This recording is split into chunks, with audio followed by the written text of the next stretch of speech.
mudah-mudahan dirahmati Allah Subhanahu wa taala. Di dalam sebuah hadis an Yazid bin Hayyan radhiyallahu anhu qala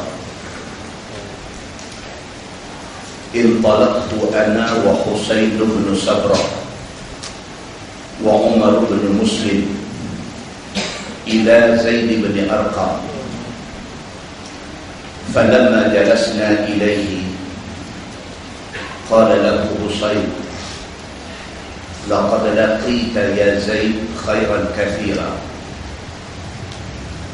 ra'aita Rasulullah sallallahu alaihi wasallam wa sami'ta haditha wa ghazawta ma'ah وصليت خلفه لقد لقيت يا زيد خيرا كثيرا حدثنا يا زيد ما سمعت من رسول الله صلى الله عليه وسلم قال يا ابن أخي والله لقد كبرت سني وقدم عهدي ونسيت بعض الذي كنت أعي من رسول الله صلى الله عليه وسلم فما حدثتكم فاقبلوا وما لا فلا تكلفونيه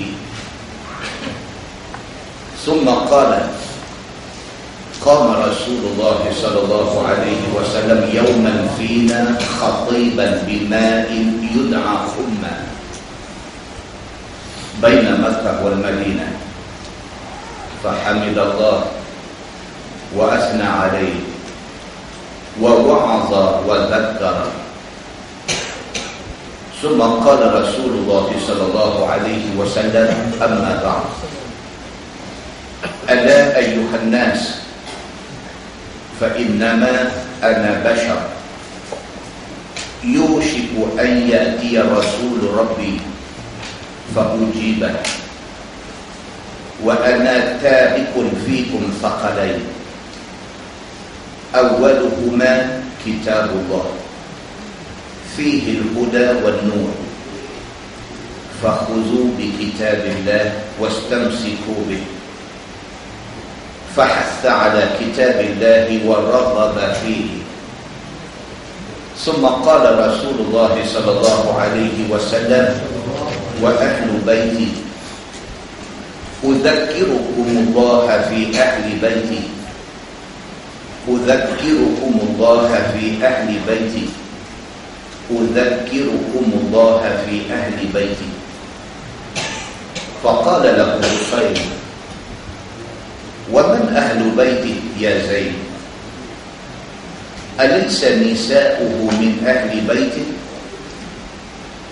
قال نساؤه من أهل بيته ولكن أهل بيته من حرم الصدقة بعده قال ومن هم قال هم آل علي وآل عقيل وآل جعفر وآل عباس قال حسين كل هؤلاء حرم الصدقة قال نعم atau kama qala hadis sahih riwayat Imam Muslim daripada Yazid bin Hayyan. Dia ni bukan sahabat sebenarnya. Yazid bin Hayyan ni daripada kalangan tabi'in. Tabi'in maknanya golongan selepas sahabat yang mereka tak ada jumpa Nabi. Mereka hanya dan jumpa sahabat Nabi sahaja. Daripada Yazid bin Hayyan radhiyallahu anhu, kata dia satu hari dia dengan dua orang kawan, Yazid bin Hayyan, Husayn bin Sabrah dengan Umar bin Muslim, tiga orang.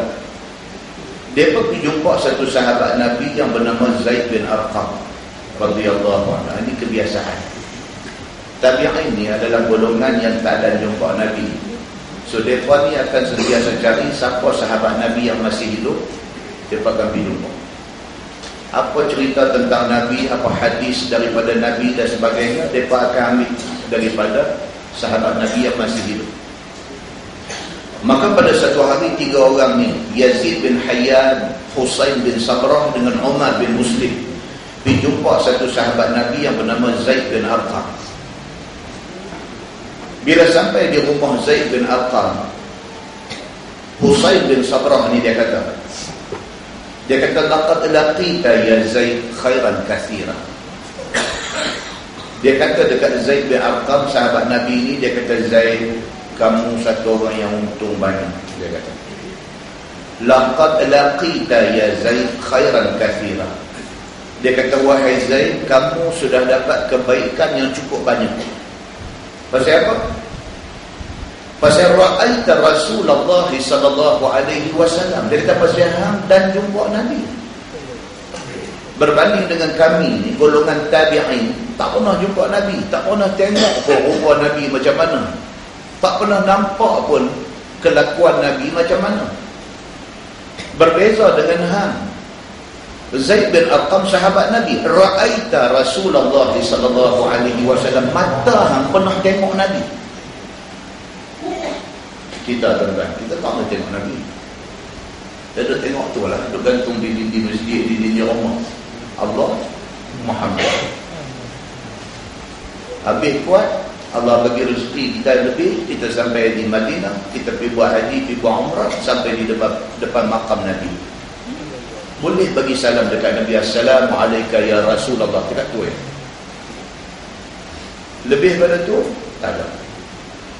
Orang main habaq kat kita, tak betul tak betul. Dia kata ni keturunan Nabi yang ke-13. Dia kata betul ke tak betul pun tak tahu.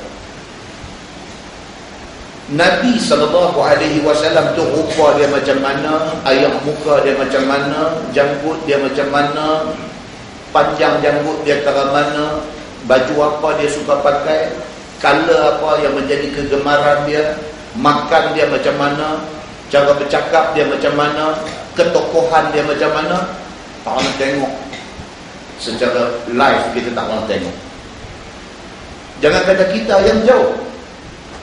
Yazid bin Hayyan tabi'in, baru selang satu generasi aja, selang dengan generasi sahabat aja, pun tak dan tengok. Dia rasa rugi dia pasal dia tak dan tengok Nabi sallallahu alaihi wasallam. Bila pergi ziarah Zaid bin Arqam, dia kata dekat Zaid, dia kata laqad laqita ya Zaid khairan katsira. Untung besar. Hang sudah dapat satu kebaikan yang cukup banyak. Ra'aita Rasulullah sallallahu alaihi wasallam. Pasal hang dan tengok Nabi.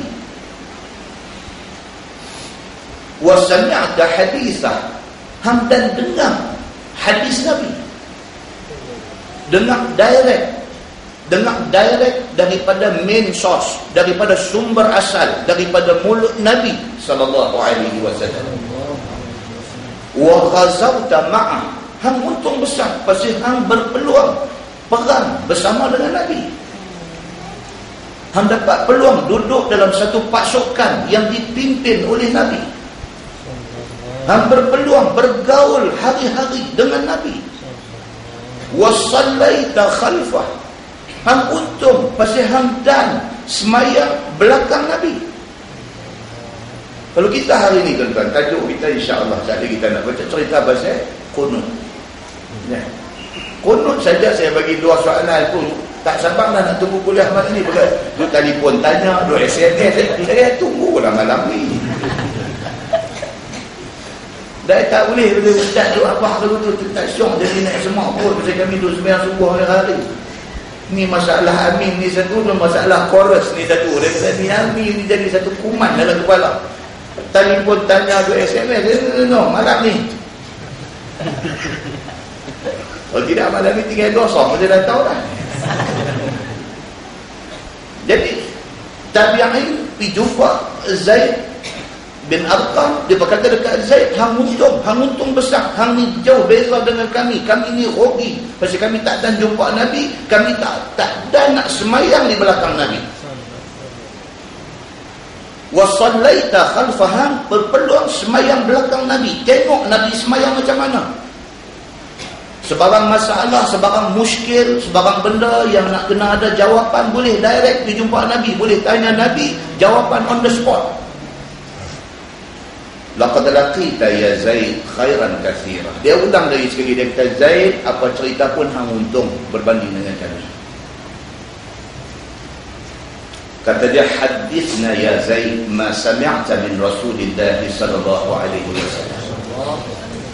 Kata Yazid bin Hayyan, kata Husain kepada Zaid bin Arqam ni, dia kata, lah ni macam ni, cerita mai dekat kami apa yang hang pernah dengar daripada Nabi sallallahu alaihi wasallam. Qala, kata Zaid bin Arqam, dia kata, ya bena akhi, wahai anak saudara. Bukan nak penakan, anak kepada saudaraku. Maksudnya lapis budak lah. Mereka ni lapis orang muda, dia lapis orang tua-tua. Dia bayar pak mereka. So dia panggil dekat budak-budak ni, ya bena akhi, wahai anak kepada saudaraku. Wallahi laqad kabirat sinni wa qaduma ahdi wa nasitu ba'd alladhi kuntu a'i min Rasulillah sallallahu alaihi wasallam. Kata Zaid bin Arqam, dia kata, wallahi, demi Allah, laqad kabirat sinni, aku tua dah, dia kata. Umur aku ni dah cukup lanjut dah. Wa qaduma ahdi, dan telah hampir janji aku. Maksud dia apa? Aku ni nak mati dah, itu maksud dia. Zaid bin Arqam kata, kabirat sinni, umur aku dah besar, maksudnya aku tua dah. Wa qaduma ahdi, duk mai dah janji Tuhan dekat aku, maksudnya aku ni tak lama dah, kalau hidup pun tak apa hari dah. Wa nasitu ba'd allazi kuntu a'i min Rasulillah sallallahu alaihi wasallam. Dia kata, aku lupa banyak dah benda yang aku a'i, yang aku dengar daripada Nabi sallallahu alaihi wasallam. Qad nasitu, aku lupa pun dah banyak. Dia kata, fama haddastukum faqbalu. Oleh itu, apa yang aku nak cerita saat lagi, hampa ambil. Wa ma la fala tukallifunihi. Hak mana yang aku tak ingat, jangan paksa. Untuk dia apa saja, aku dah tua, aku pun rasa tak lama dah nak hidup ni. Banyak yang aku dengar daripada Nabi, tapi banyak pun dah lupa. Hak mana yang aku ingat, aku cerita, hang ambil, hang pegang baik-baik. Yang mana yang aku tak boleh ingat, jangan paksa aku suruh ingat. Aku orang tua. Summa qala, kemudian kata Zaid bin Arqam, qama Rasulullah sallallahu alaihi wasallam yawman fina khatiban bima'in yud'a khumma baina Makkah wal Madinah. Satu benda aku ingat, dia kata, satu hari kami dalam satu perjalanan, satu tempat di antara Makkah dan Madinah, satu kawasan mata air.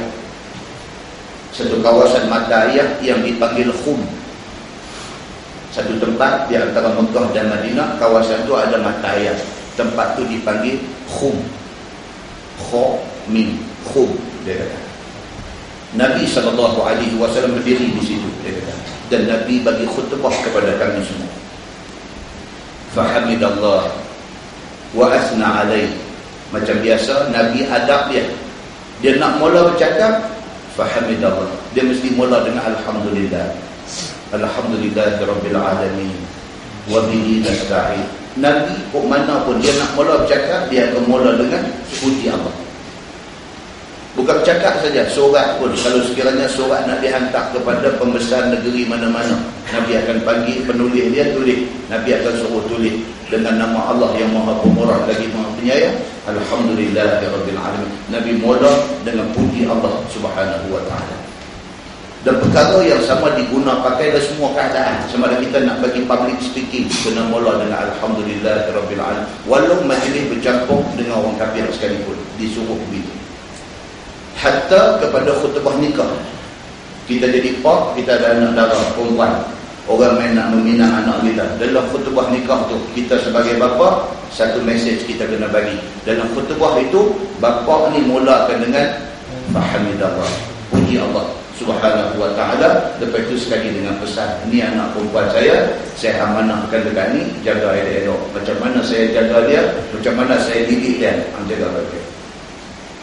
Macam tu punya Pak Mentua bagi menentu tak wani. Ni Pak Jual dulu lari Jual beli tirai sama orang perempuan. Orang nak membina lah dia. Oh, dia format. Kita kena tunjuk lah ni anak kita belah dia berapa lama. Hari ni nak tukar geran ni. Geran nak tukar lama. Kena bagi dia 1-2 kalam dekat dia. Pesan dia elok. Ni aku jaga dia bukan senang ni budak ni. Muslimin dan muslimat yang dirahmati Allah, itu khutbah nikah juga mesti dimulai dengan fahamidallah wa asna alaih, dan puji-pujian ke atas Allah. Wa wa'aza wa dhakkara. Macam biasa Nabi bila dia bagi satu khutbah, dia isi khutbah dia itu dengan pesanan, wasiat dan juga peringatan. Summa qala Rasulullah sallallahu alaihi wasallam amma ba'd.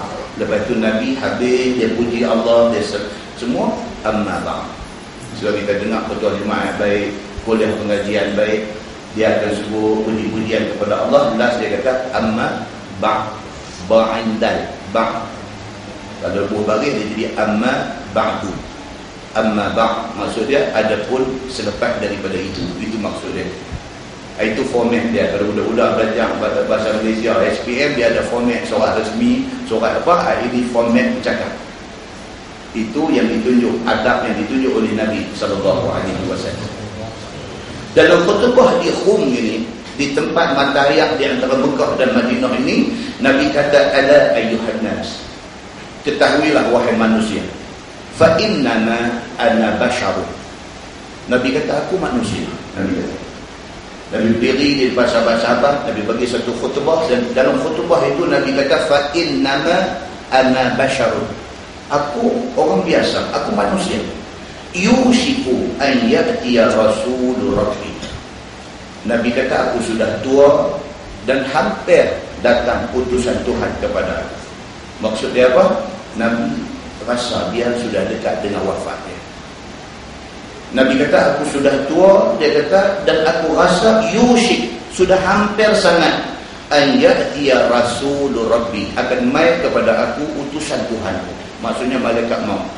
Maksudnya Nabi kata ajal aku dah dekat. Fa ujibu, Nabi kata aku ready. Nabi kata di depan sahabat dia dalam khutbah ni, Nabi kata fa ujiba, dan aku ready, aku bersedia untuk menjawab panggilan Allah ini. Sudah, itu Nabi. Dan kita pun kenal macam ni. Ready ni maksud apa tuan-tuan? Ready ni maksudnya jangan buat jahat. Ready ni maksudnya jangan buat jahat. Pasal kita tak tahu kita nak mati bila. Kita tak mau mati kita tengah buat jahat. Wal'iyazubillah. Minta Allah jauh kita daripada itu. Jangan buat jahat. Pasal apa? Pasal kita tak tahu nak mati bila. Kita tak tahu tengah buat jahat masa tu mati. Na'udzubillah. Minta Allah jauh daripada itu. Nabi SAW dia bila masa pun dia ready. Kalau Allah nak ambil dia malam pun ready, Allah nak ambil subuh esok pun dia ready, kalau Allah nak ambil siang pun dia ready, Allah nak ambil dia malam pun dia ready. Dia dalam keadaan dia bersedia untuk menerima jemputan Allah Subhanahu wa taala. Wa ana tarikun fikum thaqalain. Nabi kata aku tinggal dekat hangpa. Kalau aku mati, aku tinggal dekat hangpa dua benda berat. Nabi kata. Thiqal maksudnya berat. Dan hadis yang Nabi SAW kata, kalimataini khafifataini 'ala al-lisan saqilataini fil mizan. Saqil, dia ada dua kalimah Nabi kata, yang khafif, yang ringan, 'ala al-lisan, mulut nak sebut senang, tetapi saqil, tetapi berat, 'ala al-mizan, atas timbangan neraca esok ni. Apa dia? La ilaha illallah Muhammadur Rasulullah. Ini dua kalimah sebut senang aja, tapi dalam pertimbangan Allah esok, ini kalimah cukup penting. Tak ada kalimah ini, hang buat baik banyak mana pun zero, tempat di neraka. Kalimah ini boleh ucap masa di atas dunia, hang berdosa banyak mana pun, selagi mana dosa itu bukan dosa yang membawa murtad, akhir hang ada tempat di syurga. Maka kalimah ini yang kata kalimataini, dua kalimah yang khafif pada lidah, nak sebut senang ringan, tetapi thaqil berat pada timbangan. Ini kalimah dia, la ilaha illallah Muhammadun Rasulullah. Ni pula Nabi kata apa? Kalau sekiranya Allah panggil aku ready. Tapi aku tinggal dekat hampa dua benda. Apa jadi kat aku pun, aku mati kah apakah, dua benda aku tinggal dekat hampa. Awwaluhuma kitabullah. Yang pertama, Nabi kata aku tinggal Quran dekat hampa. Apa Quran ni? Fihil huda wan nur. Yang kata Quran ini, dalam dia ada petunjuk. Siapa pegang Quran, siapa jadikan Quran sahabat dia, siapa yang nak faham maksud Quran, siapa yang nak implement isi kandungan Quran, Quran menjanjikan huda. Quran menjanjikan kepada dia petunjuk jalan betul. Wan nur, Quran itu cahaya. Siapa pilih untuk hidup dengan Quran, hidup dia bercahaya. Siapa pilih untuk buang Quran daripada hidup dia, dia hidup dalam gelap gelita. Walau nampak dia duduk rumah elok, walau nampak dia duduk rumah terang benderang, walau nampak apa sekalipun, hakikatnya di sisi Allah dia duduk dalam gelap. Muslimin dan muslimat yang dirahmati Allah sekalian. Nabi kata fakhuzu bi kitabillah. Nabi kata peganglah Quran ini. Apa jadi dekat aku pun, aku tinggal dekat hamba. Satu, Quran. Pegang Quran ini. Wastamsiku bih. Nabi kata kemah-kemah pegang dia. Kemah-kemah Quran ni. Jangan tinggal dia. Kalau kita buat apa pun, tiba-tiba orang main habang kat kita. Kata, Haji minta maaf, Haji ni, Haji buat ni salah. Pasal Quran kata macam ni. Tinggal yang kita buat, Quran tu kita pegang. Itu. Fahassa ala kitabillah wa raghaba fihi. Kemudian Nabi SAW dalam khutbah dia suruh sungguh-sungguh kepada sahabat ada ni supaya pegang kepada Quran ini. Summa qala Rasulullah sallallahu alaihi wasallam, kemudian Nabi bersabda, wa ahlu baiti, dan aku tinggal kepada hamba perkara berat yang kedua ialah keluarga. Nabi kata, aku tinggal dekat hamba kaum keluarga aku, tolong jaga mereka ni baik-baik. Nabi kata, faqala lahu Husain ni yang tabi'in tadi ni, bila dengar Zaid bin Arqam cerita hadis ni, dia tanya kepada Zaid ni, wa man ahlu baiti ya Zaid. Dia terus interak masuk, dia mencelah masuk. Dia kata, Zaid, yang kata ahlul bait ni siapa? Siapa ahlul bait? Siapa keluarga Nabi ni siapa? Alaysa nisa'uhu min ahli baiti? Husain ni kata isteri Nabi termasuk dah di dalam ahlul bait. Sebab ada pertikaian di situ. Ada orang kata ahlul bait ni darah keturunan Nabi saja, anak cucu dia apa macam tu. Bini tak masuk. Pasal apa? Pasal bini ni dia pasal menikah aja, dan dia boleh diceraikan. Kalau dia cerai, dia habis dah. Dia tak ada apa dah dengan orang yang menceraikan dia. Sama lah dengan isteri Nabi. Kalau ditakdirkan Nabi cerai dia, tak ada apa dah. Dia habis dah. Dia balik duduk dengan mak pak dia. Jadi adakah isteri Nabi itu termasuk di dalam ahlul bait, termasuk di dalam keluarga Nabi? Husain tanya kepada Zaid bin Arqam, alaysa nisa'uhu min ahli baiti? Adakah isteri-isteri Nabi itu termasuk di dalam keluarga Nabi? Qala Zaid, kata Zaid ni, nisa'uhu min ahli baiti. Dia kata isteri Nabi, keluarga Nabi. Ini endorsement. Ini satu pengesahan daripada Nabi sendiri. Zaid bin Arqam beritahu kepada orang yang tanya dia. Maka isteri-isteri Nabi itu termasuk di dalam keluarga Nabi. Siapa dia isteri Nabi itu kan? Khadijah. Khadijah binti Khuwailid. Nombor satu. Nabi SAW menikah dengan dia, umur Nabi 25, umur Khadijah 40. Waktu Khadijah menikah dengan Nabi, dia sebelum itu sudah kahwin 2 kali dah. Khadijah sudah kahwin 2 kali dah. Kahwin 2 kali dah. Lepas itu Nabi adalah suami dia yang ketiga. Tapi dalam hadis beritahu apa dia, bila Nabi kahwin dengan Khadijah, Allah mengembalikan anak dara tu kepada Khadijah. Dia jadi virgin balik bila dia kahwin dengan Nabi SAW. Nabi SAW menjadi suami Khadijah ni sampai Khadijah wafat. Nabi tak kahwin dengan siapa-siapa. Lepas Khadijah wafat 2 tahun lepas tu barulah Nabi kahwin dengan yang berikutnya. Nabi dengan Khadijah ni cerita sentimental ni cukup banyak.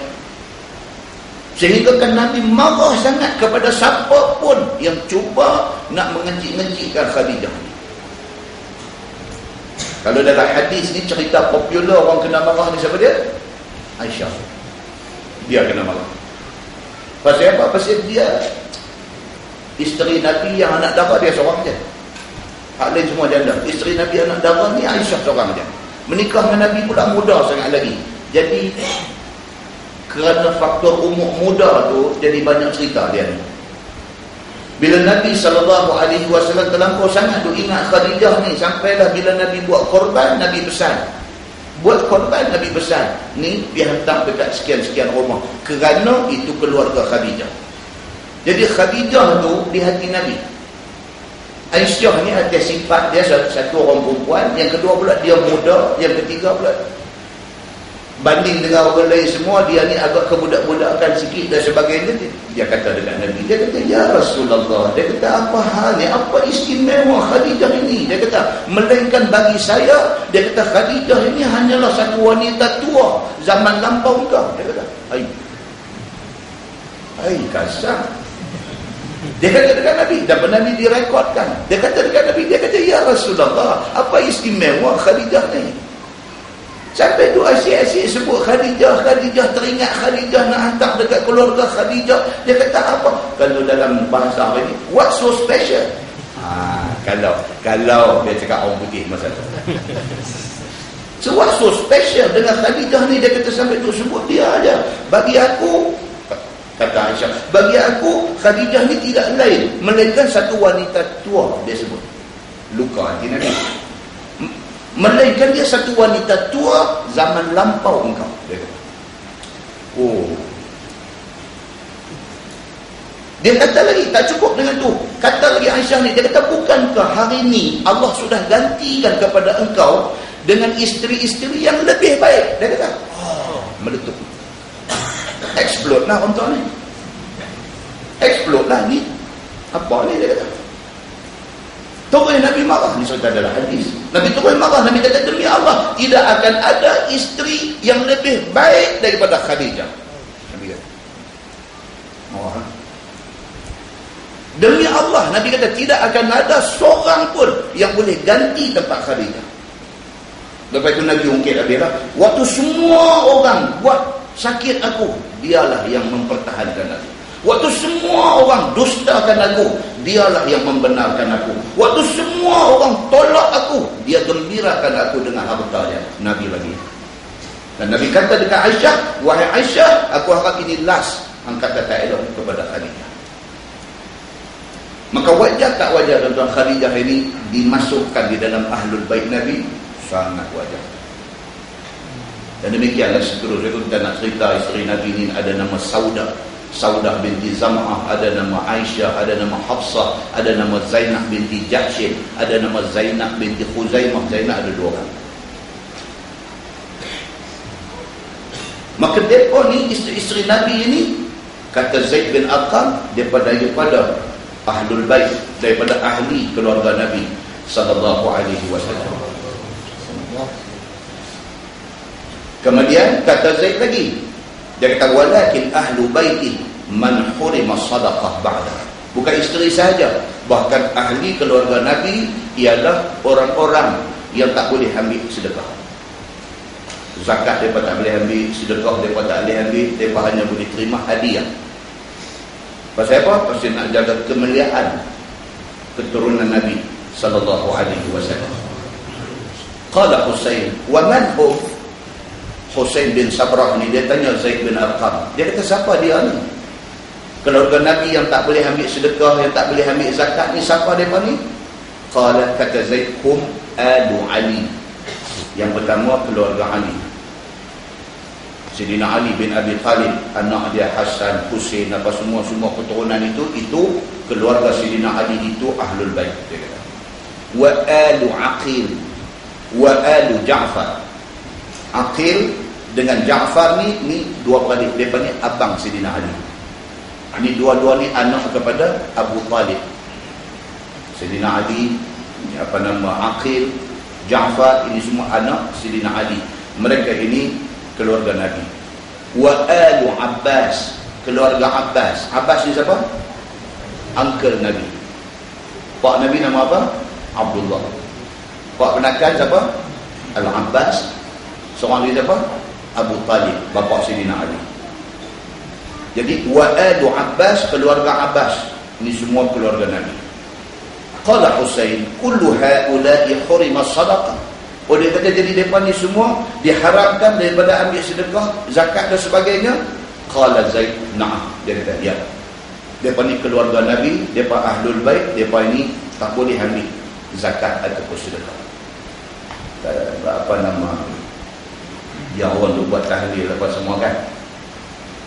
Bila hadratin Nabi Mustafa apa semua tu, lepas tu apa jalan sampai tang dekat nak ke hujung sebelum nak la ilaha illallah tu, dia ada quote satu ayat Quran, innama yuridullahu liyuzhiba ankum rijsa ahlal bait wa yutahhirakum tathira. Empat hak semua orang jadi senang macam tu. Untuk pazan lah, kalau pindah di mana-mana pun dia main tang tu hilang suara. Pasal apa? Pasal payah gambar pun nak hafal benar dulu. Halil boleh. Halil dengan lagu, dengan lenggok, dengan pejam mata, dengan apa semua.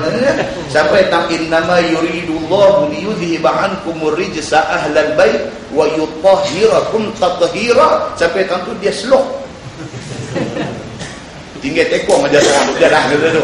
Dengar. Lepas tu tak dia Abdul Zikrillah ila rancak balik.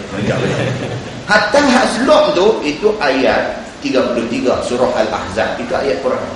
Itu ayat menceritakan tentang ahlul bait. Tuhan kata apa dalam tu? Innama yuridullahu liyuzhiba ankumur rijsa ahlal bait. Maksud dia apa? Allah Subhanahu wa taala nak buang kotoran. Ar-rijsa, kotoran. Allah Subhanahu wa taala nak buang kotoran daripada semua kamu ahlul bait.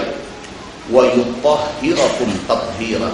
Dan Allah nak jadikan hangpa ni bersih sebersih-bersihnya. Tu ayat tu mana yang terlupa dia apa? Pasal apa? Pasal itu ayat penting. Ayat yang nak menceritakan kata Allah bagi jaminan bahawa siapa yang duduk dalam kelompok keluarga Nabi, Allah akan buang kotoran daripada mereka. Allah akan pastikan mereka jadi manusia yang paling bersih. Muslimin dan muslimat yang dirahmati Allah sekalian. Daripada hadis yang kita baca tu dapat kita faham bahawa apa dia? Nabi Muhammad SAW ni manusia yang sangat agung. Manusia yang sangat agung. Maulid Nabi nak main bulan depan ni, Masjid Negeri Pulau Pinang, itu Imam Besar Masjid Negeri berita, dia buat program. Masjid Negeri Pulau Pinang 2 hari dia buat program, dia nak menerang kitab hadis yang menceritakan tentang Nabi SAW. Kan dulu kita baca sikit dulu Syama'il Muhammadiyah tu, hadis-hadis, himpunan hadis-hadis At-Tirmizi, cerita tentang Nabi Muhammad SAW. Baca yang tu, kalau tak 100% pun 80% kita boleh kenal Nabi SAW. Jadi bila kenal Nabi SAW ni, barulah dia main cinta kita kepada Nabi SAW. Dan mudah-mudahan mukadimah itu memberi manfaat kepada kita semua insyaAllah. Kita menggunakan Baharul Mazi jadi 3.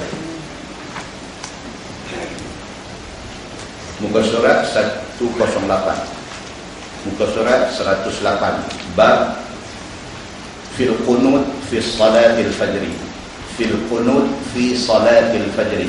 Itu bab yang datang pada menyatakan doa qunut dalam sembahyang fajar. Dia bahasa hadis, dan dia guna dua. Satu dia guna sembahyang fajar, satu dia guna sembahyang subuh. Ada kadang-kadang hadis dia guna sembahyang ghadah, dia panggil. Sembahyang ghadah ni bukan maksud sembahyang ghadah itu dah. Ghadah ni maksudnya pagi. Jadi 3 perkataan ni dia merujuk kepada sembahyang subuh.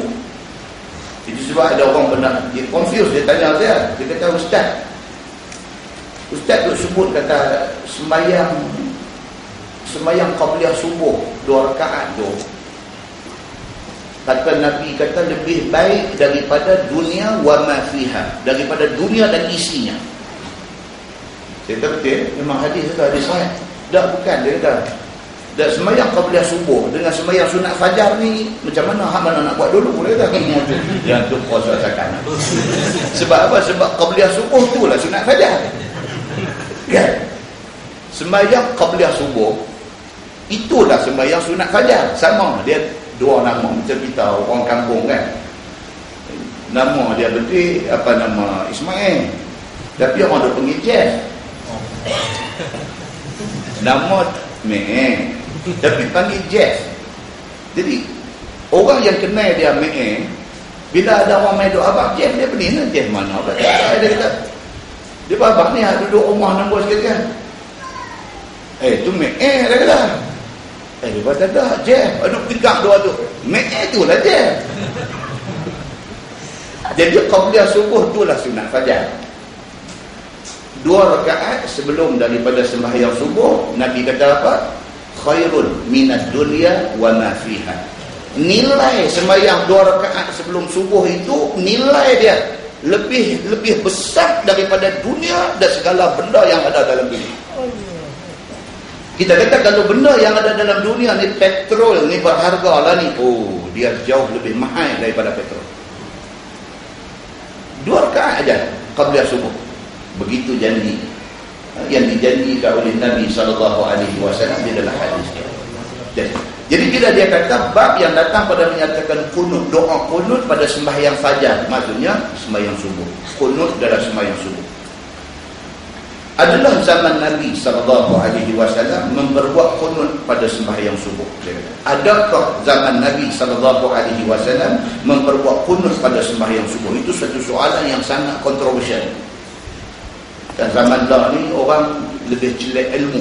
Zaman kita lah ni berbanding dengan 10, 15, 20 tahun dulu, ustaz kata apa, ya semua. Tapi zaman lah tak, tuan-tuan. Zaman lah ni orang lebih expose kepada knowledge.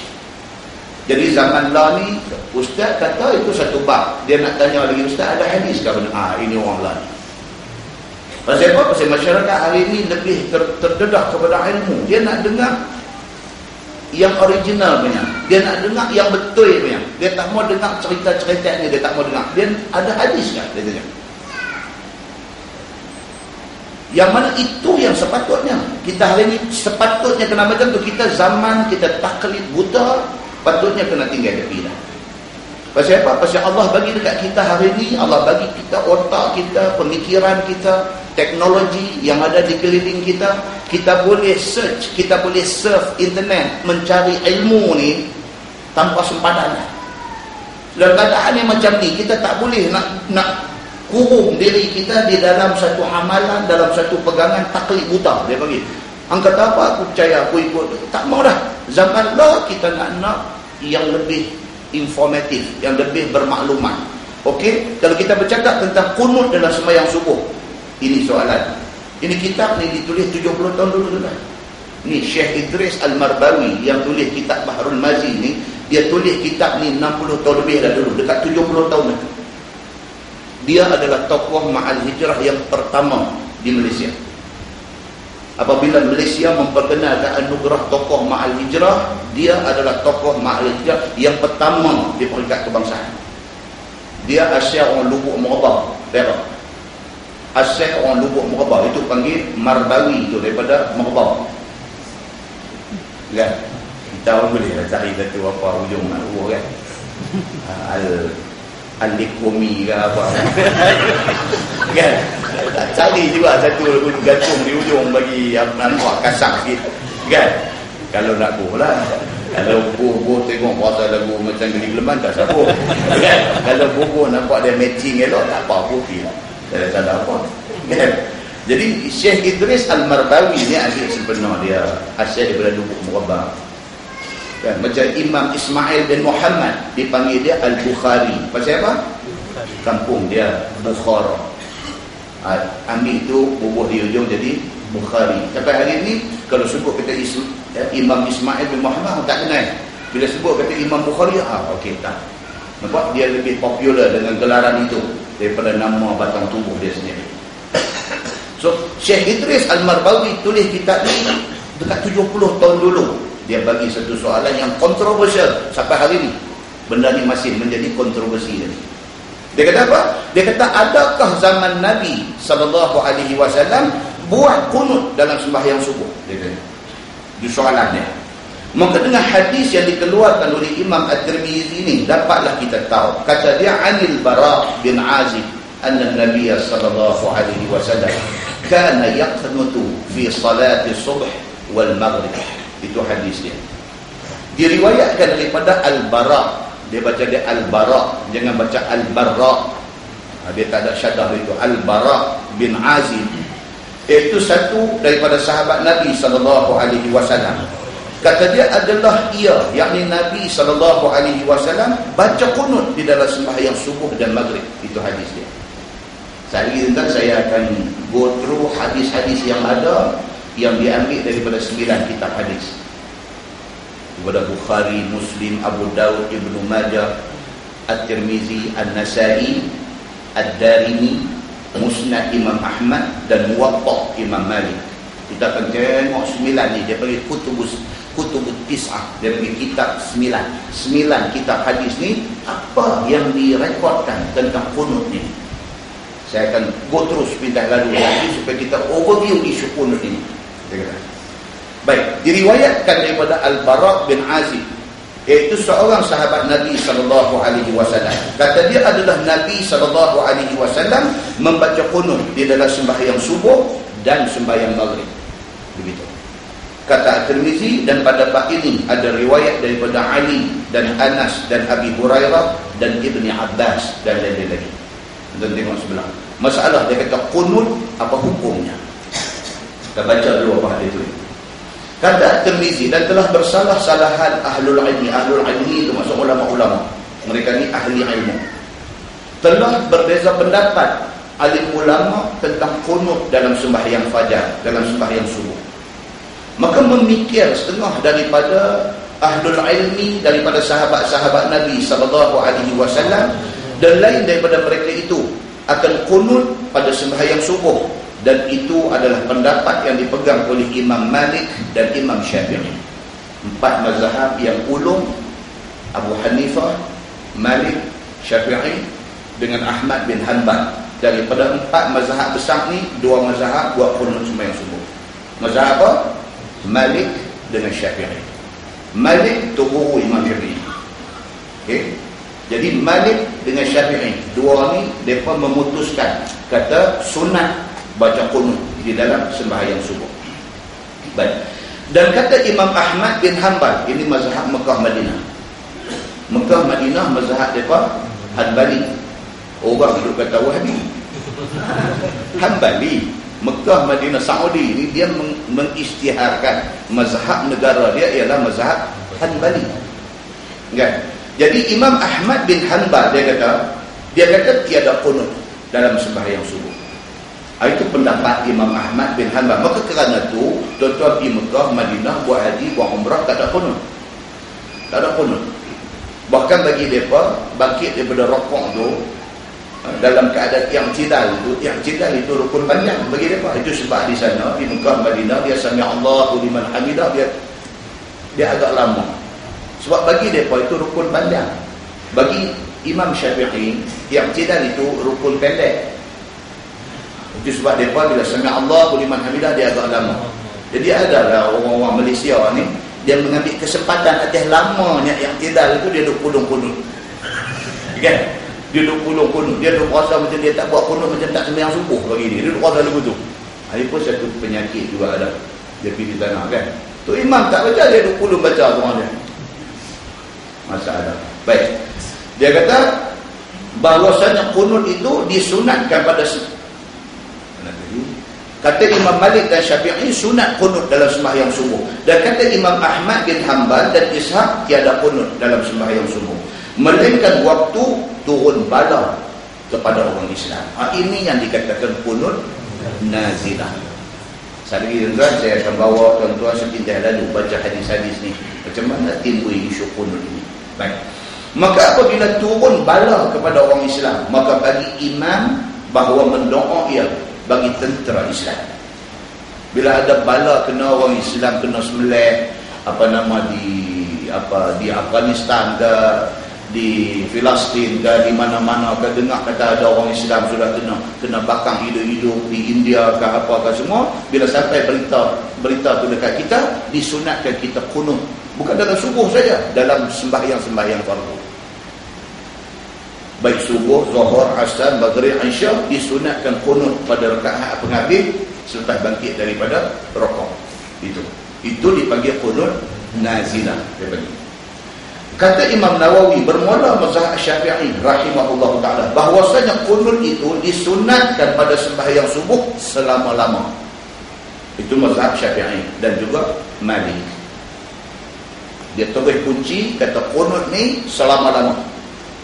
Bukan pasal ada malapetaka kena orang Islam, bukan kerana ada satu musibah menimpa negara Islam, bukan kerana ada perang yang melibatkan orang Islam, bukan kerana itu. Tapi tiap-tiap subuh kunut itu sunat. Itu pendapat Imam Syafi'i dan Imam Malik.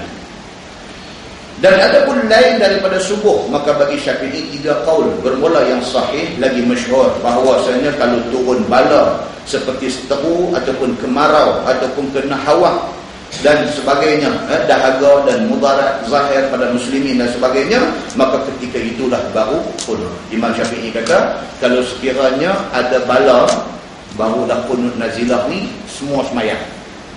Tapi subuh ada bala tak ada bala, subuh ada kunut. Itu pendapat Imam Syafi'i. Baik, qaul yang kedua, pendapat kedua Imam Syafi'i, dia kata kunut pada waktu turun bala ataupun tidak turun bala. Dia kata boleh jalan bila-bila masa pun. Dan pendapat yang ketiga, tiada kunut waktu turun bala dan tiada waktu turun bala. Dan Imam Syafi'i pernah juga kata tak ada kunut. Dia ada 3 pendapat dalam mazhab Syafi'i sebenarnya. 3 pendapat. Itu sebab tuan-tuan, benar ni bukanlah satu benda berat sampai nak jadi berkelahi. Imam Syafi'i sendiri yang sunatkan kunut dalam sembahyang subuh, ada lagi 2 qaul lagi. Dia ada 3 pendapat tentang kunut ni. Salah satu daripada pendapat dia kata tak ada kunut, subuh pun tak ada kunut. Itu juga pendapat Imam Syafi'i. Tak ada masalah benda ni. Dan Imam Syafi'i biasa masuk dalam wilayah yang penduduk wilayah itu mengikut mazhab yang tidak menganggap kunut itu sunat.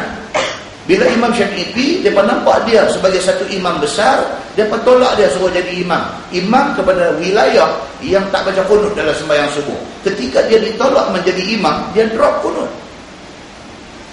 Imam Syafi'i drop kunut. Sedangkan salah satu daripada fatwa dia, ijtihad dia kata sunat baca kunut dalam sembahyang subuh sepanjang masa. Tapi bila dia pergi di tempat yang orang tak buat kunut, dia pun drop. Dia jadi imam, dia tak baca kunut. Dia menghormati ijtihad imam orang yang duduk di kawasan itu. Di kalangan imam-imam besar, imam-imam mazhab, keterbukaan itu jelas. Aduh, jadi masalah ni hak imam-imam kecil. Jadi yang masalah tak ada imam-imam kecil. Dia panggil imam sorir. Bukan imam muda okey. Imam sorir. Imam sorir ni aduh jadi masalah hidupi. La ilaha illallah. Sedih kita dengar ni, kadang-kadang sedih ni, masjid ni jadi cerita, surau ni jadi hal, jawatan kuasa masjid ni buang ustaz ni, ustaz. Punca dia benda macam-macam ni. Pasal apa jadi? Pasal tak faham. Bila faham, keterbukaan itu ada. Kita menghormati itu atas keterbukaan ilmu. Ini bukan pendapat yang main daripada ujung-ujung kampung, tetapi ini pendapat yang lahir daripada ijtihad ulama-ulama mujtahid. Kita kena respect. Dia pilih untuk ikut macam tu, kita respect dia. Kita rasa kita setuju dengan pandangan ulama ini, kita buat. Jangan kita paksa dia ikut kita, dia pun jangan paksa kita ikut dia. Hormat menghormati. So bila kita baca ni, oh macam tu ceritanya. Muslimin dan muslimat yang dirahmati Allah sekalian. Masalah dari kunut dan kaifiatnya. Kata Imam Nawawi di dalam Syarah Muslim, dan bermula tempat kunut itu ialah kemudian daripada mengangkat kepala daripada rukuk dalam rakaat yang akhir. Dan pada sunat menyaringkan dengan kunut di dalam sembahyang yang menyaring itu ada 2 wajah. Yang lebih asahnya ialah nyaring. Kunut tu baca dekat. Macam kita duk tengok live telecast daripada Masjidil Haram, Masjid Nabawi bulan Ramadan. Dan bila dia main nis Ramadan, tengah Ramadan nak pergi ke hujung tu, Semayang tarawih dia ikuti dengan witir. Dalam witir biasa lagi dia ada kunut. Kunut dia dengan baca terat, dengan panjang, dengan tu imam dengan sebab, dengan ayat mata dan sebagainya. Itu semua ada hadis yang menyokong perbuatan itu. Itu semua ada hadis yang menyokong perbuatan itu. Dan sememangnya Imam Syafi'i sendiri kata apa? Dia kata kunut itu dibaca dengan nyaring. Dia kata bagi sembahyang yang nyaring, yang suara deras, subuh, maghrib, isyak. Kalau sunat, tarawih, boleh dibaca deras. Kalau kita nak buat kunut, nak buat di rumah, kita sembahyang seorang. Misalnya kata kita outstation masa bulan puasa, kita tak ada nak berjemaah tarawih dengan witir di masjid di surau.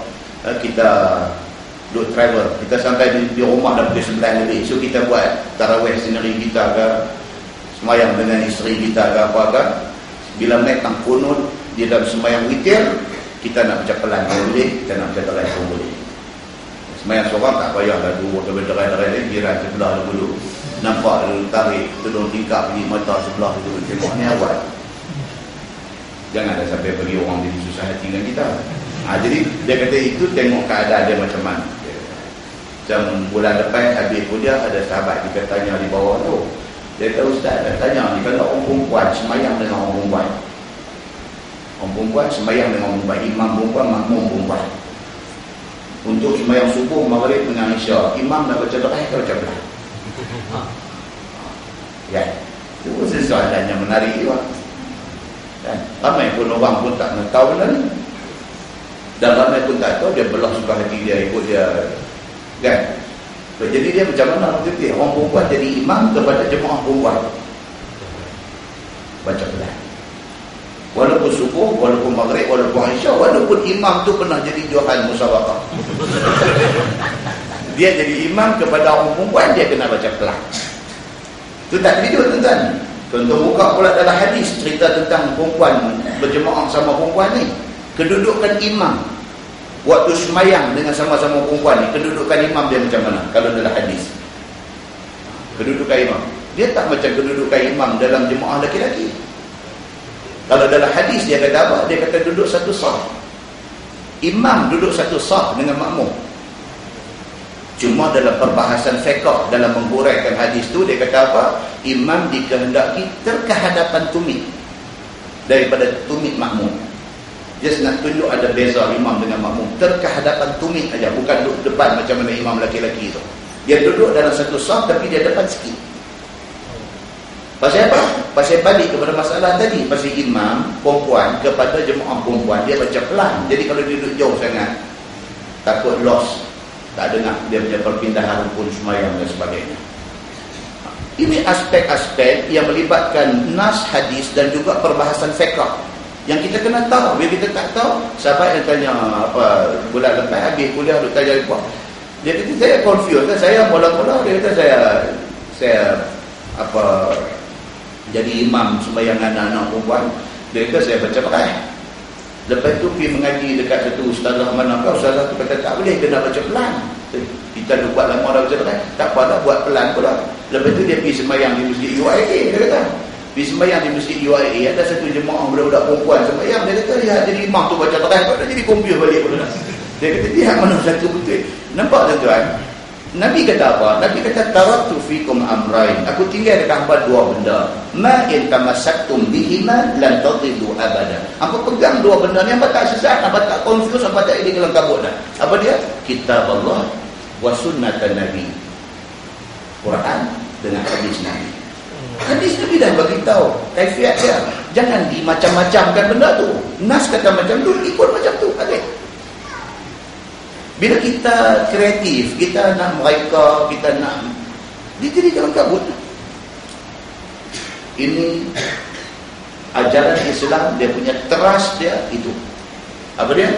Apapun balik kepada Quran dan hadis. Dan bagaimana ulama mentafsirkan Quran dan hadis ini, kita nak tengok di situ. Baik. So dia kata kunut dan kaifiat dia very simple. Kaifiat dia apa dia? Kaifiat dia kunut dibuat selepas kita bangkit daripada rakaat yang last. Kemudian baca kunut. Kalau sembahyang itu sembahyang yang baca kuat, maka kunut juga dikuatkan, dinyaringkan bacaan dia. Baik, dan kata qil disunat mana tu? Dan dia kata disunatkan menadahkan dua tangan ketika kita baca doa kunut. Sunat angkat tangan bila baca kunut. Doa ni pun macam kita sebut dalam kuliah yang lepas-lepas, ada doa yang hadis bagi tahu suruh angkat tangan. Ada doa yang hadis tak cerita kata angkat tangan. Dia tengok doa macam mana. Tuan-tuan nak masuk masjid, kan doa apa nak masuk masjid? Allahumma ftahli abwaba rahmatik. Itu doa Nabi baca. Allahumma ftahli abwaba rahmatik. Ya Allah, ya Tuhanku, bukakanlah kepada aku pintu-pintu rahmat belas kesiannya. Langkah kaki kanan masuk. Sunat dah angkat tangan tu? Ada. Saya pakai main semua macam jurus Nasrullah nak masuk. Kacau lah. Pasal tak disunatkan angkat tangan untuk nak doa masuk masjid. Dia ada doa yang sunat angkat tangan, ada doa yang tak sunat angkat tangan. Hadis beritahu hak mana angkat tangan dia akan beritahu farafa yadai. Maka Nabi mengangkat dua tangannya. Kita tahu doa ni ada. Muslimin dan muslimat yang dirahmati Allah. Apa benda pun kita kena go detail. Kita jumpa dia punya penyelesaian dari sana. Begitu. Baik. So dia kata dalam doa qunut ni dia kata sunat angkat tangan dan jangan disapu ke muka. Kemudian daripada habis membacanya untuk qunut. Untuk qunut tak disunatkan sapu muka. Dan kata qil disunatkan sapu, ada pendapat kata sapu muka. Dan kata qil tidak ditadahkan tangan. Ini pendapat-pendapat yang ada sandaran. Cuma sandaran hadis kuat atau tak kuat. Ada pendapat kata angkat tangan pun tak gaduh. Kunut doa pakai duduk tegak. Tentu pernah tengok orang Morocco sembahyang. Tuan pergi di Mekah, di Madinah kan, nak kena orang Morocco ni macam mana? Nak kena orang Morocco ni macam mana? Dia bukan dia Maroko, maka dia Morocco. Orang Morocco ni dia pakai kamis ma'at tarbus, dia kata. Dia pakai jubah dia ada cantum dengan topi tajam tu. Kalau kita pergi sana, kita jumpa ni Arab ni nampak muka putih tu macam dia jubah dia ada belah tepi pula kiri kanan tu jubah, tapi bawah ada belah kiri kanan. Kain dia pun lain daripada kain orang lain. Kain dia kain baldu, ada kain jenis fancy ni. Lepas tu dia punya jubah sambung sekali dengan topi ponco tu. Bukan ponco-ponco, topi ponco tajam tu. Dia zak burung di atas macam topi baju hujan. Itu orang Morocco, orang Maghrib dia panggil. Orang Maghrib. Kebanyakan Morocco ni, kebanyakan mereka ni Maliki, mazhab Maliki. Ada sebahagian Syafi'i, sebahagian Maliki. Tuan-tuan sembahyang sebelah dia, dan kita dah takbir Allahu Akbar, nampak dia duduk relax begini. Dan dia apa? Aku tak takbir. Oh, dia sembahyang dah. Sembahyang dah. Sebab dia tak payah kiam-kiam pun tak payah. Dia lagu tu je. Dia lagu relax, lagu tu je. Rupanya sembahyang dah. Kita ni apa dia tunggu apa kisah kita imam rokok dia, kita pun jadi kacau pasal kita tak mengaji. Bila kita mengaji kita tahulah dia tahu Islam ni dia mazhab sini yang tak payah kiam kan, dia duduk tu relax. Pokok Iran pun sobah dia tak kiam, dia tangan turun bawah betul. Kata lagi imam Allahu Akbar rokok, dia rokok dia ni tak dia tak apa betul dah, dia semayang dah betul. Jadi kalau takbir qiyam pun tak ada, kunut tak angkat, biasa lah mereka ni. Biasa. Dan apa yang mereka buat tu ada sandaran dia. Cuma perbezaan dalam menilai hadis. Hadis yang bagi imam ni kata sahih, mutawatir, duduk pada kedudukan boleh buat hujah. Mereka punya sumber kata hadis tu ada masalah, so mereka tolak tepi. Mereka ada hadis lain, mereka pakai dan sebagainya. Berlapang dada, menerima kepelbagaian di dalam ijtihad ini. Okay. So dia bagi tahu di sini, dia kata ada pendapat yang mengatakan kunut pun tak payah angkat tangan, dan ittifaq segala ulama atas makruh menyapu dada.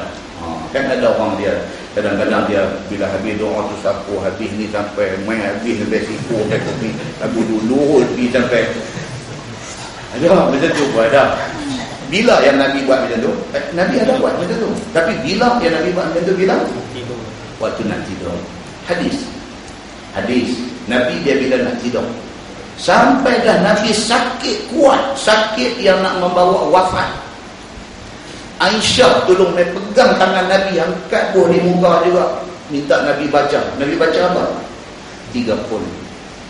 Qul huwallahu ahad, qul a'udzu birabbil falaq, qul a'udzu birabbin nas. Kemudian Nabi di tapak tangan, Nabi sapu habis semua satu badan dia. Nabi ada buat, tapi bila waktu nak tidur baca 3 qul, Nabi buat macam tu. Itu sunnah. Ni sampai lepas semua yang sapu habis semua sampai pi sampai kaki, itu Nabi tak membuat. Kalau Nabi ada sebelah pun Nabi ditengok dia macam ni awak dia ni confused ke apa. Yang tu waktu nak tidur dia buat macam tu. Baik, kemudian dia kata qunut dan doa dia. Kata Nawawi, dan bermula qaul yang sahih bahawasanya tiada tertentu kepada qunut itu satu doa yang maksus. Tak ada satu doa yang mesti kena ikut yang tu, tak boleh baca yang lain. Tak ada. Bahkan dalam bab qunut ini dia open. Itu sebab kita tengok qunut yang dibaca di dalam witir di Mekah, di Madinah, dia ranjau habis semua. Dia ranjau habis semuanya, ya apa selamatkan Islam di Palestin, apa dia apa dia pergi habis semua satu dunia dia pergi. Jadi kalau orang tak tahu, dia kata awal ni imam ni awal dia buat ni Nabi mana dan Nabi sebut di segala Algeria segala apa semua masuk. Algeria pun tak tahu masa tu awal dia baca ni ibadah ni dia pergi baca doa daripada bacaan sembahyang. No. Untuk qunut dia bagi kelonggaran. Tidak ada satu doa yang diikat mesti kena baca macam ni baru dipanggil qunut. Bahkan dia open macam tu. Tiada tertentu kepada qunut itu satu doa yang maksus, yang dikhususkan, dia kata. Bahkan hasil dia dengan apa doa. Bacalah doa apa pun. Yalah. Jangan bagi sesuai lah doa apa pun. Allahumma barik lana fi ma razaqtana. Bila baca dalam pondok kacau lah tu kan, tak boleh lagi sesuai lah. Kan? Boleh dibenarkan baca apa pun tapi kena sesuai lah. Kata-kata tak lagi main punya apa ni kan? Tak salah dia tak lebih begitu kan? Kan? Baik, dia kata dan padanya satu wajah yang mengatakan bahawasanya tiada hasil dia melainkan dengan doa yang musyad. Ada pendapat yang kata mesti kena doa yang kita baca selalu. Allahumma hdini fi man hadait wa afini fi man afait wa tawallani fi man tawallait wa barik li fi ma a'tait wa qini syarra ma qadait fa innaka taqdi. Ini chorus ni. Kata chorus ni kan, fa innaka taqdi wa la yuqda alaik fa innahu la yazillu man walait ولا يعز من عاديت تبارك ربنا وتعاليت فلك الحمد على ما قضيت أستغفرك وأتوب إليك وصلى الله على محمد وعلى آله وسلم. Itu doa yang dicadangkan dan ini doa Nabi ajak kepada cucunya. Doa ni adalah doa yang Nabi SAW ajak kepada cucu dia Hasan anak Sayyidina Ali. So Hasan kata apa? Tuk aku, ajak aku doa ini. Dia ikut. Ni kita baca di Allahumma hdini fi man hadait. Dan itu adalah doa yang diajar oleh Nabi kepada cucu dia untuk qunut nazilah. Bukan qunut sembahyang subuh pagi. Qunut nazilah yang dibaca ketika malam petaka turun. Dia kata dan bermula yang sahihnya bahawasanya qunut ini sunat bukannya syarat. Dia kata di sisi mazhab Syafi'i qunut itu pun sunat saja, bukan syarat. Bukan benda yang tegas sangat, yang kalau sampai tak buat sampai nak jadi bergaduh, tak bercakap aku. Bukan itu kedudukan qunut ini. Baik tuan-tuan, takat tu saja perbincangan tentang qunut ni. Kita baca pula yang berikutnya, dia kata apa? Fi tarkil qunut pula. Saya akan rumuskan semua sekali. Bab fi tarkil qunut, itu bab yang datang pada menyatakan meninggalkan qunut pula.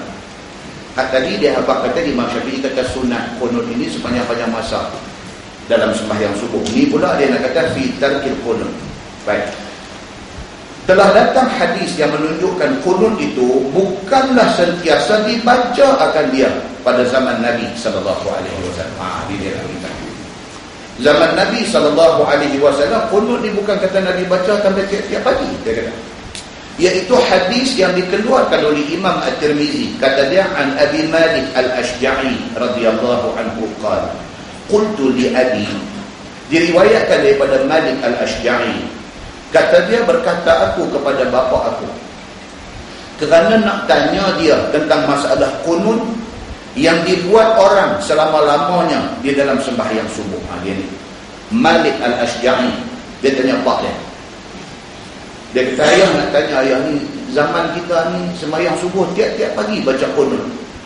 Adakah Nabi buat macam tu? Ini Malik Al-Ashja'i tanya. Kerana bapakku ada bersama-sama sembahyang di belakang Nabi SAW dan di belakang Sayyidina Abu Bakar As-Siddiq, di belakang Sayyidina Umar Al-Khattab, di belakang Sayyidina Uthman bin Affan dan di belakang Ali bin Abi Talib ridwanullah alaihim ajma'in. Bapa dia sahabat. Sembahyang di belakang semua-semua ni. Dia kata. Pak dia pernah berimam dengan Abu Bakar, pak dia pernah berimam dengan Umar, dengan Osman, dengan Ali semua. So now dia nak tanya bapak dia. Kata dia, ya abati, innaka qad sallaita khalfa Rasulillah sallallahu alaihi wasallam wa Abi Bakr wa Umar wa Osman wa Ali bin Abi Talib. Ha huna bil Kufah nahwan min 5 sinin. Dia kata, wahai ayahku, bahawasanya engkau, dia kata, sesungguhnya dah semayang di belakang Nabi SAW dan dah semayang di belakang segala khalifah Nabi, iaitu Abu Bakar, Umar, Osman, Ali dan sebagainya. Yang ni di negeri Kufah lebih kurang 5 tahun. Dia tanya pak dia, bapa experience semayang subuh belakang Nabi, belakang Abu Bakar, Umar, Osman, Ali ni semua ni. Soalan dia apa dia? Akanu yaqnutun, adakah sekalian mereka itu, yakni Nabi dan khalifah-khalifah dia yang 4 itu membaca kunut sebagaimana kita kunut pada zaman ini? Dia nampak anda budak cerdik, dia nak tahu. Budak tak cerdik ni dia one way, bagi tahu dia pegang tu. Budak cerdik dia ada benda ingin tahu, dia tanya balik, Nabi buat macam mana? Because apa? Guru kita yang paling besar ialah Nabi sallallahu alaihi wasallam. Kalau orang kata ni orang tua-tua buat, Nabi lagi tua. Kalau nak ikut orang tua-tua, benar kita ikut orang tua-tua. Nabi lagi tua pada orang tua-tua. Aku nak ikut hak betul-betul tua dalam Islam. Hak betul-betul tua dalam Islam ni Nabi ya. Pasal dia yang berumai syariat, duk mengajak kita ni apa yang kita duk buat hari ni. Okay lah, kita tak mau ikut Quran, tak mau ikut hadis, kita nak pakai pedoman kepada orang tua-tua. Okey, no problem. Saya nak ikut orang paling tua dalam syariat ni, Nabi Muhammad. Kata, balik ke situ juga. Baik, dia jadi macam ni. Dia kata jadi budak ni, yang kata Abi Malik Al-Ashja'i, dia tanya bapak dia. Dia kata, akanu yaqnutun, adakah sekalian mereka, yakni Nabi, Abu Bakar, Umar, Osman, Ali ni, adakah semua ni membaca kunut pada zaman itu? Maqala, jawab pak dia, ai bunayya muhdas. Tu dia, pak dia bubus dah. Maka kata bapaknya, wahai anakku, adalah membaca qunut seperti yang ada sekarang ini, reka-rekaan baru. Pak dia pula dijawab dulu. Bukannya ada pada zaman Nabi SAW qunut itu berkekalan seperti ini. Nabi tak buat sampai tiap pagi subuh. Nabi buat ni ada waktu saja, dia kata. Sama orang macam kita hari ni, apa pagi Jumaat baca surah Sajdah. Memang hadis kata Nabi ada menjadi imam pagi Jumaat, Nabi baca surah Sajdah, tapi bukan tiap-tiap pagi Jumaat. Kita hari ni kita jadikan peraturan pagi Jumaat mesti kena baca surah Sajdah. Bila tak baca, dia kata silap di sembahyang maghrib tak baca Sajdah. Oh pula dah. Tak baca tiap-tiap pagi Jumaat itu sunnah. Baca tiap-tiap pagi Jumaat itu tidak sunnah. Itu tidak sunnah. Sebab Nabi tidak baca tiap-tiap pagi Jumaat.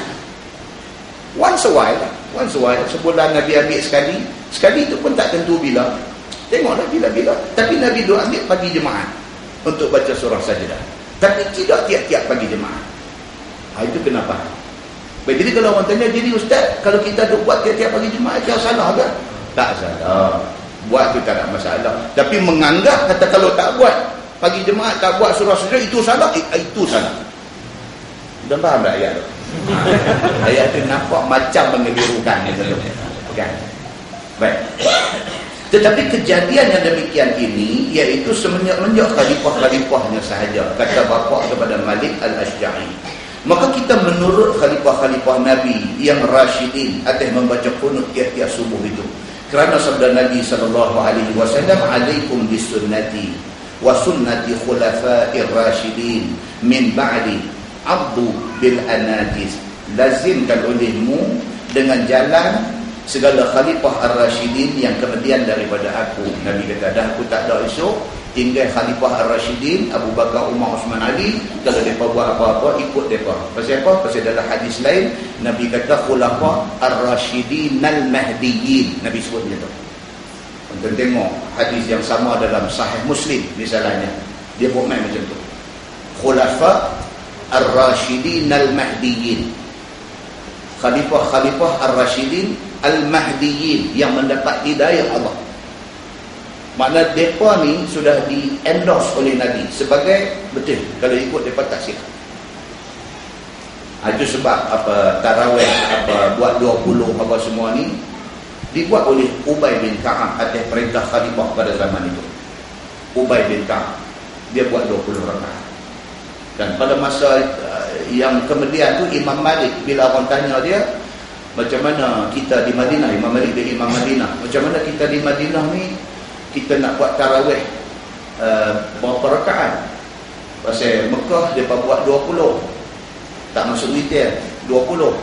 Imam Malik kata kita buat 40 rakaat. Kan? Pasal apa? Dia kata pasal kita tak sama dengan Mekah. Mekah mereka ada istimewa, mereka ada Kaabah. Yang kata tarawih ni dia berkata rehat ni maksud apa? Tarawih di Mekah pada masa tu mereka buat apa nama 2 rakaat, lepas tu 2 rakaat mereka break, mereka pergi tawaf. Masa rehat itu pergi tawaf tu pahala lagi. Lepas dia tawaf 7 pusingan, dia mai continue lagi 2 rakaat, dia break pula, dia pergi tawaf pula. Jadi Imam Malik kata kita di Madinah kita tak ada Kaabah. Jadi mereka buat 20 tapi tak kira lagi hak pahala tawaf mereka tu. Oleh kerana kita di Madinah ni kita tak ada Kaabah, dia kata kita 40. Ya. Cuba kita abang kita di sini tuan. Madinah tu bukan okey tu pasal dia sembahyang Masjid Nabawi tu pahala dah dahsyat dah. Imam Malik kata 40, kita kata kita 80 sini lah. 88 sudah 80 banyak sangat. Dia dah 8. Nampak juga 80 hang buat. Kan? Lepas 8 3 orang dia. Sama juga. Kan pakai balik no. Kan? Kita kena faham isu-isu ini baru kita tahu. Kita nak putuskan tarawih kita nak buat 8 ke, nak buat 20 ke, nak buat berapa ke, kita kena faham dari segi ilmunya apa penjelasan kepada benda ni. Lepas kita decide lah. Kita nak buat berapa. Kan? Jangan tak buat sudah lah. Yang tu aja. Tengkang ni 8, 20, 23 aku buat tak buat pun. Kawan aku cakap berai ni tak nampak pernah main sembahyang pun. Tak mau macam tu. Yang pentingnya ibadat itu kita buat. Tuan pernah dengar cerita apa nama tentang apa nama Bilal bin Rabah. Saya catat satu hadis Bilal bin Rabah di sini ni. Hadis daripada Muslim, daripada Sahih Muslim, daripada Abi Hurairah radhiyallahu anhu. Dia kata qala Rasulullah sallallahu alaihi wasallam li Bilal inda salatil ghada. Ya Bilal, hadithni bi arja' amal amiltahu indaka fi al-islam manfa'ah. Fa inni sami'tu al-layla khasfan 'alayka bayna yadayka fil jannah. Qala Bilal ma 'amiltu 'amalan fil islam arja' indi manfa'ah min anni la atatahharu uhuran tamman fi sa'atin min layl wa la nahar illa sallaitu bidzalika al-uhur ma kataba Allahu li an usalliya. Atau kama qala hadis sahih riwayat Imam Muslim. Cerita dia apa? Satu pagi lepas sembahyang subuh. Lepas sembahyang subuh Nabi cari Bilal. Nabi kata dekat Bilal, wahai Bilal, cerita mai dekat aku, apakah satu amalan yang paling besar pahala yang kamu pernah buat? Wih, kita sedang duduk baca hadis, orang tanya Nabi. Orang mai jumpa Nabi, tanya Nabi, ya Rasulullah, apakah amal yang pahala besar? Pagi subuh tu sudah terbalik. Nabi tanya Bilal, Nabi panggil Bilal, Nabi tanya Bilal, wahai Bilal, apakah satu amalan yang paling besar pahala yang hang pernah buat sebelum ni? Nabi kata pasal apa? Pasal semalam Allah tunjuk dekat aku. Semalam ni Nabi SAW kata, fa inni sami'atul laila, semalam ni aku dengar, khasfan na'alaika baina yadayya fil jannah, aku dengar bunyi tapak kasut depan aku dalam syurga. Hadis sahih riwayat Imam Muslim. Kalau kata sahih Muslim itu kan cukup sahih lah. Nabi pada malamnya Allah tunjuk dekat Nabi benda ni. Allah tunjukkan Nabi di syurga. Tiba-tiba Nabi dengar bunyi step tapak kaki di depan dia. Tengok-tengok tuan punya bunyi tapak kaki tu bila tu. Seolah-olahnya macam dia, seolah-olah dia tak boleh ting Nabi, tapi seolah-olah macam dia ting Nabi. Dia duduk depan Nabi. So bila menjelang pagi, lepas sembahyang subuh, Nabi terus tanya dia, wahai Bilal, dia kata, ni apa satu benda yang istimewa yang hang dah buat sampai Allah tunjuk dekat aku macam ni dalam syurga, tapak kaki hang bunyi depan aku. Bilal kata, ma'amiltu amalan fil Islam arja'in li manfa'ah. Dia kata, seingat-ingat saya tak ada lah apa yang hebat sangat yang saya buat ni. Cuma kata Bilal, dia kata, cuma saya ni min anni la atatahharu tuhuran tamman fi sa'atin min al-lail wala nahar illa sallaitu bidzalika tuhur ma kataballahu li an usalliya. Melainkan saya ni satu, dia kata, kalau saya ambil ayat sembahyang, saya akan ambil cukup elok dia. Tamman maksudnya sempurna. Saya kalau ambil wudu, saya akan ambil dengan sesempurna mungkin. Saya akan ambil elok-elok, make sure kawasan wudu tu semua sampai air, celah-celah jari, saya make sure air sampai. Saya akan buat wudu ni, saya akan buat dengan cara yang terbaik. Dan yang kedua, bila saya ada wudu, saya akan guna wudu itu maksimum. Bukan sahaja untuk sembahyang fardu yang Allah tentukan, bahkan apa-apa sembahyang sunat yang Allah ada bagi tahu, saya akan buat. Itu saja, lain tak apa. Maka hadis itu mengesahkan bahawa siapa yang ambil ayat semayang dia elok-elok dan dia guna ayat semayang itu sebaik-baiknya, dia akan mendapat janji baik di sisi Allah Subhanahu wa taala. Ini tu kan. Macam tu sekali keadaan yang ada di dalam Islam. Tapi yang pentingnya apa? Mesti kena ada sandaran daripada nas-nas hadis daripada Nabi sallallahu alaihi wasallam. Baik. So, Nabi SAW pernah kata, alaikum bisunnati wa sunnati khulafa'ir rasyidin min ba'di abdu bil anajis. Lazimkan olehmu dengan jalan aku, ikut apa yang Nabi buat. Dan jalan Khalifah ar-Rasyidin, Abu Bakar, Umar, Osman, Ali ni. Gigit olehmu sekalian dengan geraham. Abdu ni maksudnya apa hak Nabi buat, apa yang sahabat buat tu abdu. Abdu ni maksudnya kalau kita ambil ujung kain pelekat tu, kita apa? Pintai dia, kita buh dalam mulut, buh tang gigi geraham tu, ngap bagi. Yang tu dia panggil abdu. Abdu, dia kata bil anajis. Anajis gigi geraham. Maksud Nabi apa dia? Maksudnya dalam hidup kita ni, Quran, hadis Nabi dan apa yang ditunjuk oleh sahabat-sahabat empat ni, kita kena pegang kemah-kemah, jangan lepas. Kalau orang menghabaq kat kita pendapat siapa pun tidak boleh lawan apa yang Nabi kata. Hak Nabi kata itu tetap yang betul, tetap yang terbaik. Begitu. Baik. So, itu yang dipesan oleh kata At-Tirmizi, ini hadis hasan lagi sahih. Dan Abu Malik Al-Ashja'i itu nama dia ialah Sa'ad bin Tariq bin Ashim. Itu nama dia. Cuma dia dikenali dengan nama Abu Malik Al-Ashja'i. Baik, qunut kalau tertinggal apa hukum dia? Kata At-Tirmizi, dan bermula amal atas hadis itu di sisi kebanyakan ahlul ilmi, iaitu meninggalkan qunut.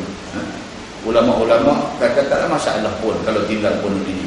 Dan kata Sufyan As-Sawri, jika qunut ia pada sembahyang subuh, maka itu elok.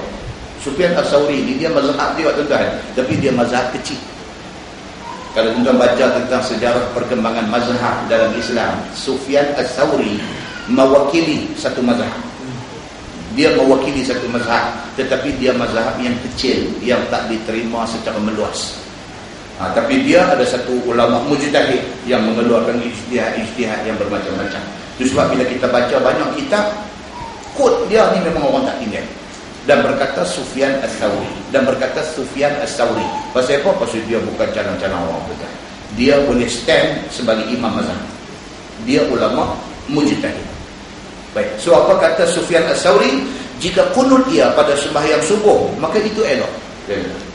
Kalau siapa nak sembahyang subuh nak baca kunut, dia kata bagus. Dan jika tiada kunut, maka elok. Dan kalau siapa tak mau baca pun bagus. Dia kata tak ada masalah apa. Dan memilih ia tiada kunut. Tapi dia sendiri dia tak baca. Pasal apa? Pasal hadis-hadis yang main menunjuk kata Nabi tak baca, melainkan kunut nazilah sahaja yang Nabi baca. So, Sufyan Ats-Tsauri dia ambil jalan tengah. Dia kata siapa yang pilih untuk baca, good. Dia kata. Siapa yang pilih untuk tak mau baca, good. Bagus. Dia kata. Baca pun okey, tak baca pun okey. Habis dia bertanya, habis tuan baca tak? Tuan baca tak? Saya tak baca. Dia tak memaksa orang. Dia tak baca, dia tak memaksa orang semua tak baca. Dia kata hak baca bagus, hak tak baca pun bagus. Tapi saya lebih suka tak baca. Pasal apa? Berdasarkan apa yang ada dekat saya, pengetahuan dan kefahaman saya lebih cenderung kepada kunut ini tidak dibuat tiap-tiap hari. Maka dia pegang yang tu. Dia sendiri memilih dia akan tiada kunut. Dan dia tak memikirkan kunut subuh itu oleh Ibnul Mubarak. Satu lagi ulama, Ibnul Mubarak dia tak tahu fikir tuan pasal ni. Dia lagi cantik. Dia ni kata dulu ni kata dia aku semak dia kata aku tahu fikir tentang benda ni. Dia kata aku fikir nak sembahyang subuh kata. Lagi bagus dia ni.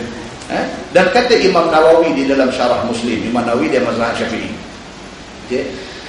Dan jika lo meninggalkan seseorang akan kunut dalam sembahyang subuh, dia kata nescaya sujud sahwi. Ini pendapat Imam Syafi'i. So Imam Nawawi dia lebih kepada setuju dengan pendapat Imam Syafi'i. Tapi ada beberapa hal yang dia berbeza stand dengan Imam Syafi'i. Tapi dalam bab kunut dia sama stand dengan Imam Syafi'i. Dan telah berjalan Abu Hanifah dan Ahmad bin Hanbal dan lain daripadanya kepada bahawasanya tiada kunut dalam sembahyang subuh.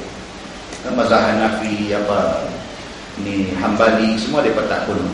Dan kata Imam Malik, kunut dia sebelum rukuk. Imam Malik dia macam Imam Syafi'i, dia ada kunut. Cuma dia beza pula dengan Imam Syafi'i, tahu tak? Dia habis baca Fatihah, baca surah. Habis baca surah kunut, baru rukuk. Betul yang tidak begitu sujud. Imam Syafi'i dia ambil lepas rukuk. Rukuk yang tidak baru kunut. Apa yang dibuat oleh Imam Malik juga ada hadis dia. Ada hadis dan hadis juga sahih. Jadi kalau siapa yang baca kunut sebelum rukuk pun tak salah. Siapa baca kunut selepas rukuk pun tak salah. Siapa nak baca kunut pun tak salah. Siapa tak baca kunut pun tak salah. Siapa tak mau fikir langsung pasal benda ni pun tak salah. Dia kira begitu. Yang salahnya dia yang hidup berkelahi pasal kunut ni, yang ni salah. Dan kenapa ada macam mana kelapangan dan keluasan ilmu. Dia tak menganjurkan siapa-siapa so fanatik. Bahkan dia menganjurkan orang suruh berilmu, supaya dengan ilmu itu kita boleh menghindari daripada perbalahan. Nah, muslimin dan muslimat yang dirahmati Allah sekalian. Dan dari sesungguhnya telah aku terangkan perkara ini di dalam Syarah Al-Muhazzab. Baik, kemudian saya nak buat rumusan kepada hal kunut ini tuan. Satu hadis daripada Anas bin Malik radhiyallahu anhu. Kata dia bahasa Nabi sallallahu alaihi wasallam, 70 rajulan lihajah yuqalu lahum al-qurra. فعرض لهم حيان من بني سليم رعل وزكوان عند بئر يقال لها بئر معونة فقال القوم والله ما إياكم أردنا إنما نحن مجتازون في حاجة للنبي صلى الله عليه وسلم فقتلوكم فدعا النبي صلى الله عليه وسلم عليهم شهرا في صلاة الغداء وذلك بدء القنوت وما كنا نقنط atau kama qala hadis sahih riwayat Al-Bukhari. Tuan-tuan boleh rujuk dalam Sahih Bukhari di bawah tajuk tentang kunut. Dia bawa hadis ni daripada Anas bin Malik. Dia kata, satu hari Nabi SAW hantar 70 orang sahabat untuk pergi berjumpa dengan satu puak daripada Bani Sulaim, geng Ri'il dan juga geng Zakwan. Nabi hantar 70 orang sahabat yang mereka ni yuqalu lahum al-qurra. Mereka ni hafal Quran. 70 orang sahabat Nabi hafal Quran. Nabi hantar suruh pergi berdakwah kepada puak Bani Sulaim, kepada puak Ri'il. Ini ada satu suku mereka, Ri'il, dan juga puak Zakwan. Hantar 70 orang sahabat yang hafal Quran pergi nak berdakwah dekat mereka.